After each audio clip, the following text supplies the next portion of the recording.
جان زیاد همسرت این روز ایراد تبریک کرده و تو عمر دراز صحت سلامتی خوشبخت شدید.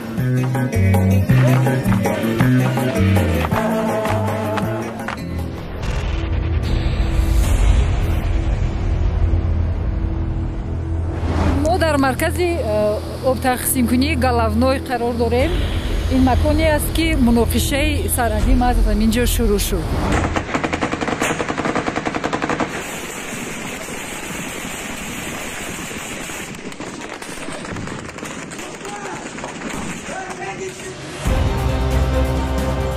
سربندی آب تقسیم کنی گلونوی سالهای پیش مکانی بود که در آن تاجیکانی محلی ضمن توی و دیگر معرکه‌های خرسندی عکسبرداری و نوارگیری می‌کردند. این مکانی آسایشته عین حال نقطه داغ بحث فرامرزی تاجیکستان و قرقیزستان شده است. انشاءات آب تقسیم کنی گلونوی سال 1968 با مقصد آبیاری زمین‌های کشاورزی نزد مرزی تاجیکستان، قرقیزستان و ازبکستان ساخته شده است. آن در بالاآب دریای اسفره کنار دهه خواجه اعلای جماعت چارکو واقع می باشد. موافق خریطه های سال 1924، 1927 و 1989 انشاءات آب تقسیم کنی گلونوی در قلمرو تاجیکستان جایگیر است. ولی کشور همسایه امروز دعوا دارد که مکان جایگیرشوی انشاءات مذکور در حدود قرقیزستان است. این پیراهه است که به سربندی آب تقسیم کنی گلونوی میبرد.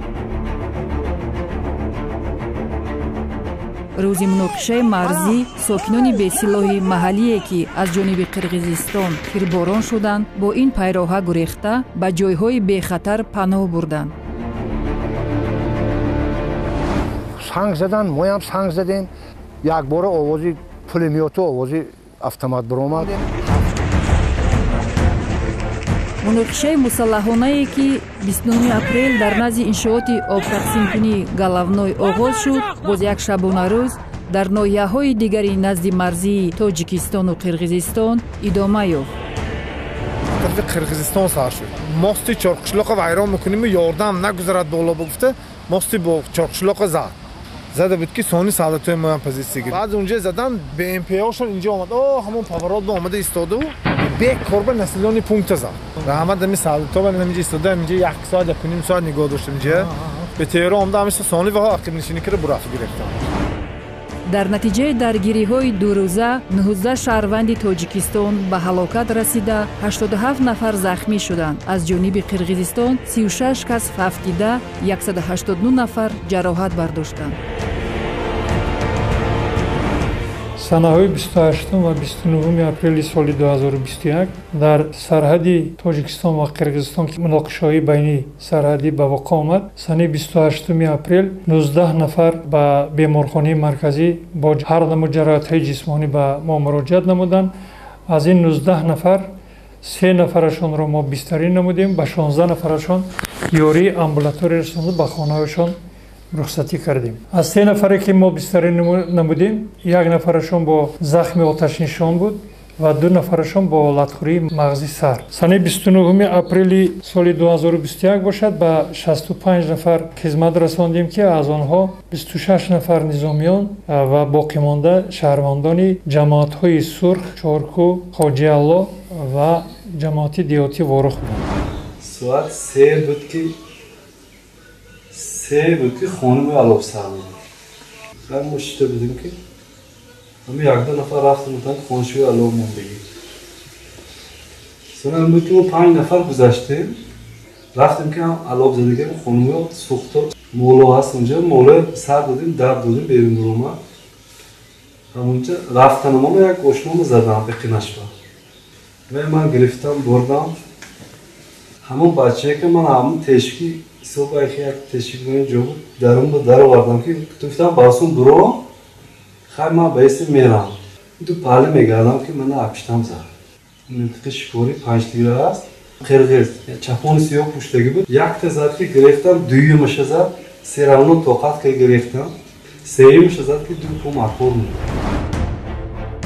نزاع مرزی از کجا سر شد و در کجا به انجام رسید؟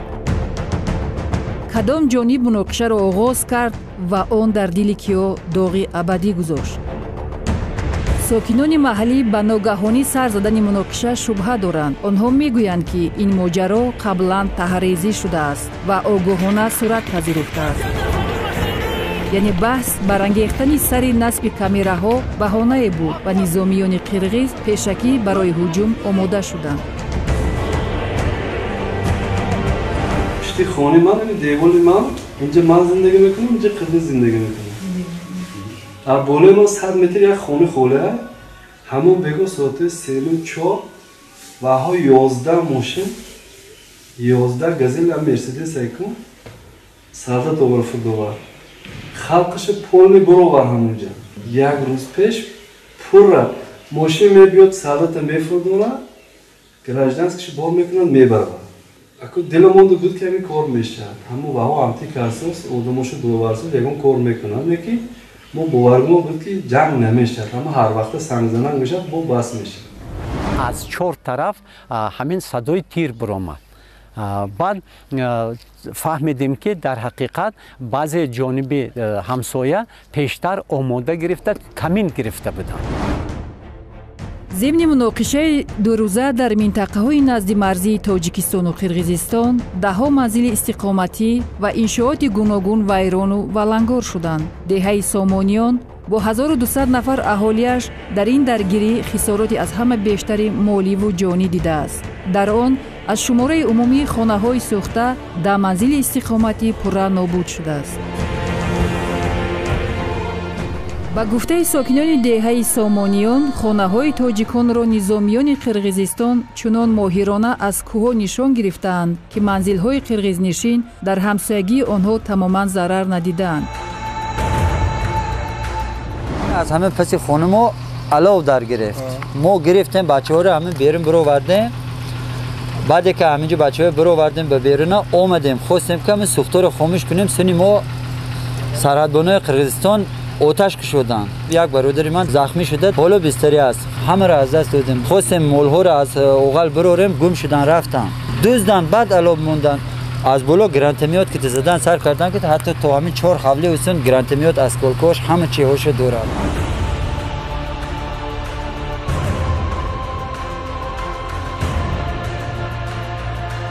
دهه خواجه اعلی.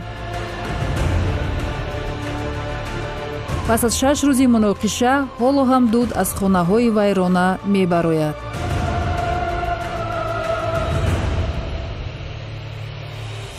ما در حال 4 کلین بودیم، 5 پسر و 5مش حال فاتحه. جا 3 خانه هم بسنا همه چیز سوخته پرفت. حاضر ما این حال در خانه امکیشتیم. هم سوزاندن با بنزین، هم با سلاح کت زدن. که من ویهای خودم ارگان خودم اومده هوایهای همون وقت نکفی دیگه چیزاشو با اینجا اومده بزوریدت کرد. بود یافتن همون سناریدهایی که زدن جای ملایم غلطی دیگه کفی دیگه نه. این حالت قطعی یک بار شما رو برو میشه دیگه. ما این حالت 35-40 سال باز رو برو. یه بار دیگر بالاند همیخیل کفاندن شد دیگه بود، سال 2014 بود. این دفعه بینیوهد مدهش شد. ما مناسبت ما نغز اگر رای بگیریم ما یکم رو یهوتی جنگ و جنجال نمیکنیم. معرکه یک دیگه به در اومده و بر اومده ما بود. من نمیدونم اینها روی کی این رفت ویهاشون معامله هاشون یا عتقی دل ما نمیدونیم. من قرغیزی میدونم خیلی 70% یا 80% میدونم. من فهمیدم که بابا گفتاسین که خلق اختتیر اینجا اختتیر نه، یک محله استرش اختتیر. خیزتون بیاین اینجا خانه ها خالی علاوه سر میدین آتش میزنیم گفتن. بنزین دستاشون بنزین کنیسترهای بنزین بودن، هم علاوه سر دادن هم نمیاد زدن. Bana Hacıklar'ın mahallesi. Hacıklar'ın mahallesi. Bir cigirmenen aşığı yurtlandı bana. Çıkanacaksınlar kapılarla.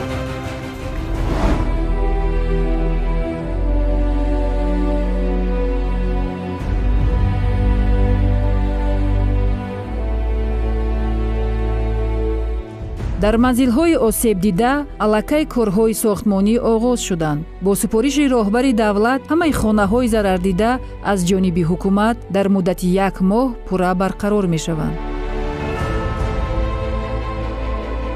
бо вуҷуди рафъи оқибатҳои низои марзӣ, омилҳои барангезандаи он, номуайянии хатти сарҳад, масъалаҳои дастрасии сокинони маҳаллии тоҷику қирғиз ба захираҳои об, заминҳои коррам ва чарогоҳу роҳҳои нақлиётӣ ҳамоно боқӣ мемонанд.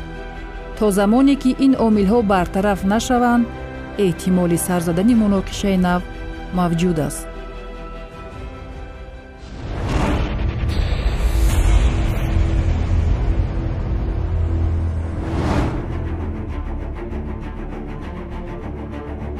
ин роҳ аз деҳаи чорқишлоқи ҷамоати шаҳраки Исфара ва деҳаи Қарабоғи ноҳияи Ботканд мегузарад. қаблан сокинони минтақа тавассути он аз Исфара ба Чорку ва Ворух мерафтанд. соли 2014 ҷониби Қирғизистон ин роҳи нақлиётиро баст. даври шӯрвина ҳама раи Исфара Ворух ҳамҷа буд. то 2014 ҳамҷа ки ра буд. Ҷа маҳкам кардам, он дигар намтин. ин роҳро дигар истифода намекунанд. Не, айни мо истифода ҳама илақти. роҳи поён. ҳоло тоҷикон зимни сафар аз шаҳри Исфара ба Чорку ва Ворух аз ин мавзеи селрав мегузаранд. мо дар роҳи Исфара Ворух қарор дорем. айни ҳол дар ин мавзеи Коктери аст ки ҳудуди Қирғизистон аст. мебинем ки аллакай вақте ки ҳудуди Қирғизистон шурӯъ мешавад, мобайни роҳ ҳастин, тақрибан 300 метр роҳ ҳамин гуна валангор аст, таъмир нокарда дар ҳолати садама қарор дорад. ин роҳи вайрона ба масофаи 300 метр тӯл мекашад.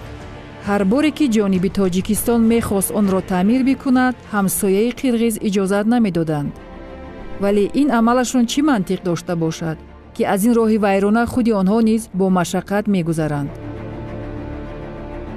баъд аз расидан ба ҳудуди тоҷикон роҳи нақлиётӣ ҳамвор мешавад. дар ин маҳалла тоҷику қирғиз шафати ҳамдигарӣ зиндагӣ мекунанд. аз ҷониби рост тоҷикон, аз тарафи чап қирғизҳо. агар сарҳадро муайян карданӣ шаванд, баҳси ҷонибҳо сари ин пайроҳа бармехезад, ки он ба кадом тараф бояд тааллуқ дошта бошад. масъалаи муайянсозии хатти марз ҳамин гуна мураккаб аст.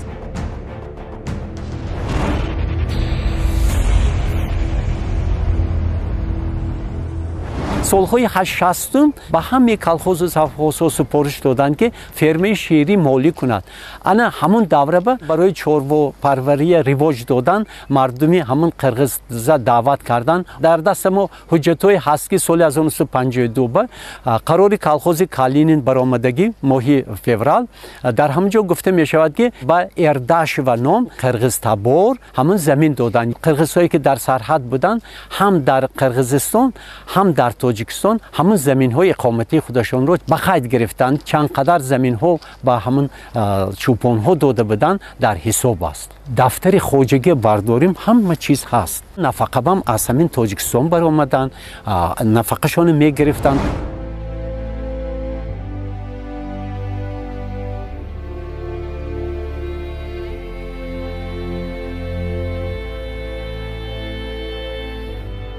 абдуманон розиқов солҳои тӯлонӣ далелҳои зиёдеро аз маъхазҳои таърихӣ ҷамъоварӣ кардааст, ки ба тоҷикон тааллуқ доштани заминҳои баҳсиро тасдиқ мекунанд.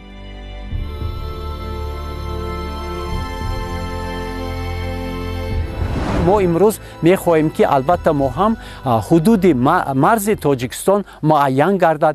боз чун анъана ҳамон муносибатҳои дӯстонаи мо чӣ барқарор гардад. вақто ки ман ҳам дар мактаб мехондам, чандин нафар қирғиз бачаҳо ҳамроҳ мехондем. акнун имрӯз онҳо ҳам дар изтироб ҳастанд дар ҷониби Қирғизистон. мо ҳам дар изтироб ҳастем ки дӯстии мо аз байн рафтааст. дар ҳаллу фасли масъалаҳои марзӣ ба ҳуҷҷат ба он далелҳои таърихӣ бояд такя карда бошем.